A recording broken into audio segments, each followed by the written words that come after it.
You're listening to HowStreet.com radio, available online at TalkDigitalNetwork.com. Welcome to HowStreet.com radio, the online source for market opinions.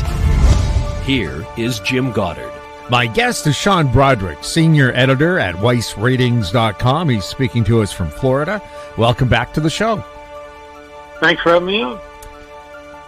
President Trump has announced that there will be 25% tariffs on both Canadian and Mexican goods effective March 4th. Both countries have promised there'll be retaliatory tariffs, and then the president says he'll put more tariffs on top of stuff if you have tariffs. Does anybody ever win a trade war? No, and we should get this right. He said April 2nd. His people said March, right? And then he came out and he contradicted them again. And so I don't know who's right. The uncertainty is actually part of it.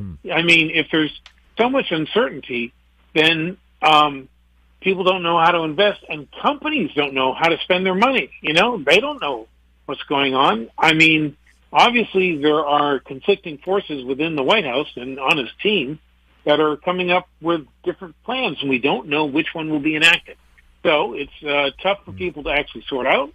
And no big company wants to make millions of dollars worth of investments when they don't know, you know, how things will actually work out, what laws, what policies will actually be enacted, and if things will change 4 years from now, though I really doubt that.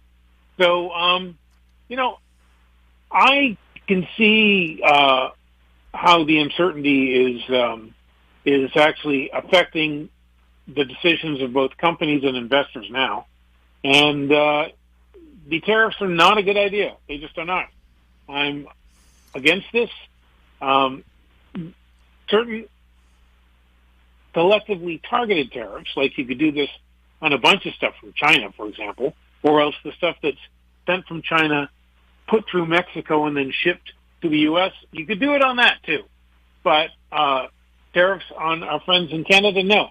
For one thing, aside from energy, which we want that as much and as cheap Canadian energy as we can possibly get, because remember, Trump promised that he was going to lower energy prices. So we want that cheap Canadian energy, and we want it to remain cheap.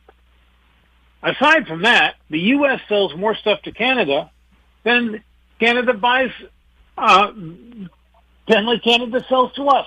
So, I don't know. It's just not it's not well thought out. It's more slogans than it is science. And we'll have to see how it works out. But I can see why people are pessimistic.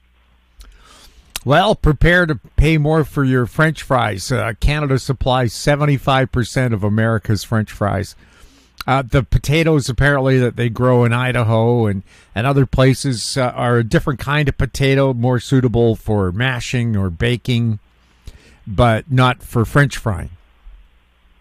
That was news to me. Now, I'm from Maine. Yeah. We used to go dig potatoes out of the ground and use them, and we didn't care about what particular type they were. Yeah. They were Maine potatoes. That's fine.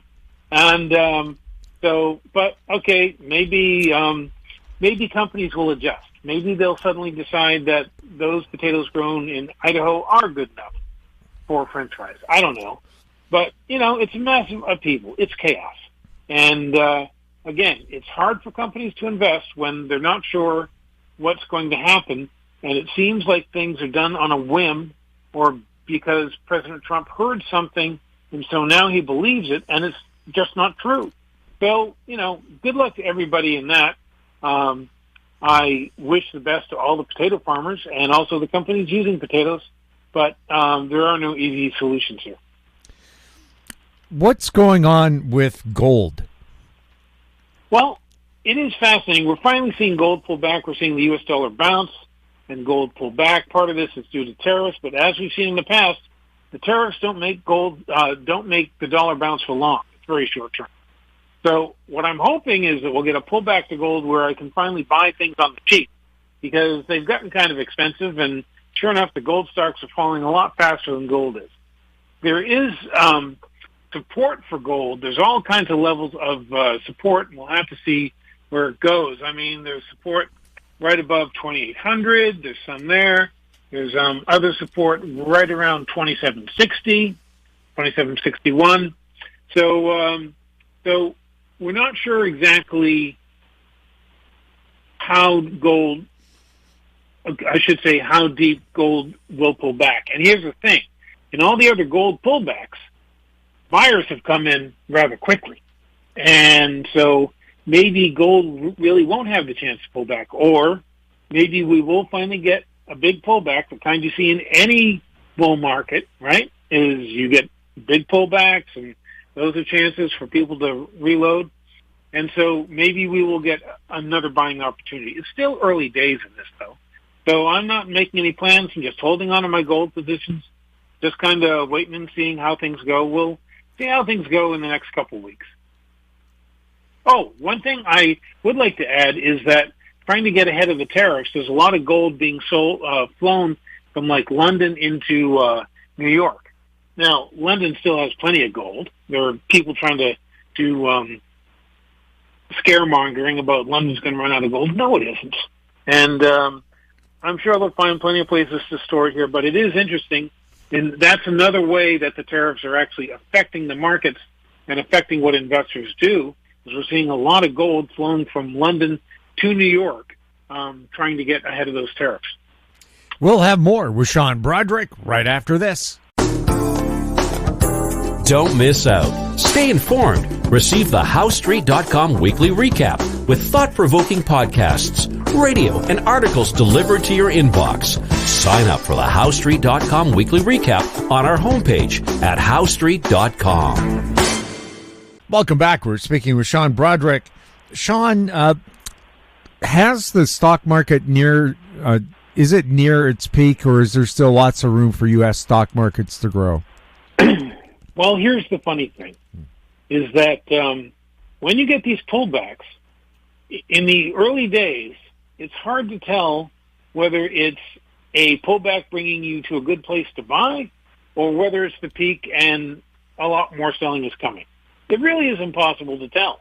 Now, you can find people who feel very strongly about this one way or the other, but I don't feel strongly about this. And the reason being is that this is happening because of policy decisions coming out of the White House. And as we've seen, White House policy can change on a dime. Now, at the current point, the White House and Uncle Sam is shooting himself in the foot. But that could change rather quickly. I don't know. I mean, why are we picking a fight with Canada? This makes no sense to me. I mean, I am really puzzled by this. So, but at the same time, I don't want to be really pessimistic because, things could work out. We could see good policies put in place that are actually helpful to business. And we know there are big tax cuts coming, right? And I'm sure that the corporations of America are looking forward to those. Maybe not so much on the trade front, but there are other ways that, money could flow to the right areas to really help investment and stuff like that. So I'm not being too pessimistic, but I'm certainly not an optimistic when I look at the market right now. I either want things to sell off hard and then I'll consider buying, or I want things to get to some kind of coherent policy that stocks can move higher again. Right now we're in this no man's land where, it's a gray area. I don't really know. So uncertainty really is it. In that kind of environment, I would recommend gold. Gold is the ultimate safe harbor. And I'm talking about physical gold, not gold miners, though. As you know, I like gold miners quite a lot. But some physical gold is not a bad thing to have here, because if one of the policy mistakes snowballs and becomes a real problem, that could not so much destroy, but just threaten, wobble the financial structure of the U.S. And that could prove very tough for the U.S. dollar. We could see a loss of confidence. And if we see a loss of confidence, we then will see gold go higher. That just usually happens. And then again, it's all up in the air. I hate to leave you or your listeners with so much ambiguity, but I don't really know what's going on right now. And I think most of the people including the ones who sound very confident on TV right now that they know what's going on, they don't really know either. We're just not sure. I mean, you heard about this Mar-a-Lago Accord. Did you hear about that? No. Oh, my God. Okay. So the big plan is to, because we have so much debt that's maturing in the next couple of years, is to get our foreign partners to buy U.S. Treasuries to swap out the debt they have for 100-year, zero-coupon U.S. Treasuries. Who the hell would want to buy that? If that's the kind of plans they're coming up with, I have to think they're not thinking this through. Now, I've heard two reasons why they could get people to buy those.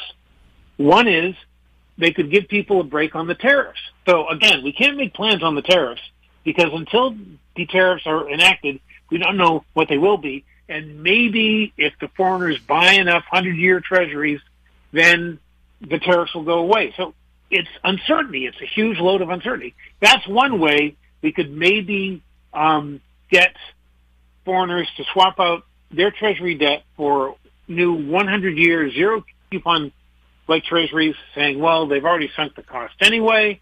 They just do this. They get much better trade terms. That will work, and maybe it will. The other thing is to threaten Europe and say, look, either you buy these 100-year treasuries or else we aren't going to protect you anymore. That's a terrible idea.